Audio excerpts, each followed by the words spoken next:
xildhibaanada Golaha Wakiiladda Puntuland oo yeeshay fadhigii 10aad ee kala fadhiga 47aad ee Golaha Wakiiladda Puntuland. Fadhigan ayaa waxaa shir gudoomiyay gudoomiyaha Golaha Wakiiladda Puntuland Cabdirashiid Yuusuf Jabiil oo ay weheliyaan gudoomiye ku-xigeenka koowaad ee Golaha Wakiiladda Puntuland Abukaate Cabdicasiis Cabdullaahi Cismaan. fadhiga maanta oo ajendihiisu ahaa ka doodista xeerka isgaarsiinta Puntland ayaa dib loo dhigay ilaa maalinta Arbacada kadib codsi ka yimi guddiga arrimaha bulshada iyo dhaqanka Golaha Wakiiladda Puntland oo xeerka gacanta ku hayay. wareen waxaa kulanka ka hadlay gudoomiyaha guddiga arrimaha bulshada Golaha Wakiiladda Puntland xildhibaan Cali Axmed Dhahar wuxuuna ka warbixiyay guddiga iyo waxyaabihii uu qabsoomay. ugu dambeyn sidaan wada ognahay xeerka isgaarsiinta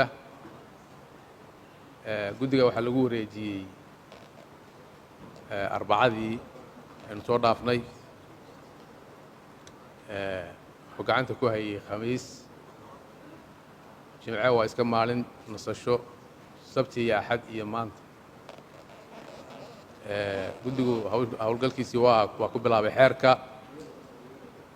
Khamiistiina guddigaasi si guud u kulmay Jimcihii hawli ma jirin Sabtidii waxaan la kulannay wasaaraddii u xilsaarayd oo xeerka soo diyaarisay sida ku cad qodobka 58aad ee xoroosaadkana waxaan iyadana la kulannay ciddii ay ahayd in laga arko wasaaradda u horreysay Sabtidii baanu aragnay shalayna waxaan la kulannay ciddii uu saamaynta ku lahaa wasaaradii hay'adiisa shirkadii isgaarsiinta marka shaqadii xoogaa intii loogu talagalay way ka sii yar durugtay marka waxaa noo muuqatay inaanan maanta iyo berri keeni karin guddoonka xalay waa la wadaagnay shalay waxaan nidhi xoogaa waxbaa weli naga qabiya xildhibaanada ha lala socodsiiyo waxay noo soo jeediyeen inaan halkan nimaadno arrintaa annagu xildhibaanada u gudbinno golaha u gudbinno marka insha allahu maanta iyo berri gudoomiye waa ku soo gabagabayn karaa insha allahu Arbacadana insha allahu waa keeni karaa aad baa mahadsantihiin. Arrinta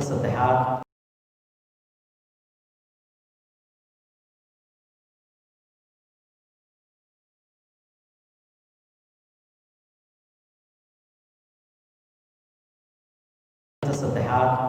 waxaa loo gudbayaa marka la dhammaystiro warbixinta guddiga iyadoo ay bilaabmayso dooda golaha iyo ka go'aan qaadashada xeerkaas marka ma dhamma hadda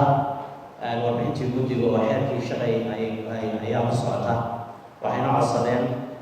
inay muddo 2 maalmooda ay arrintaas ay kaga soo shaqeeyaan insha allah bilaakiin qodobka 7aad dastuurka dowladda Puntland wuxuu ka warramayaa in xeerka dooda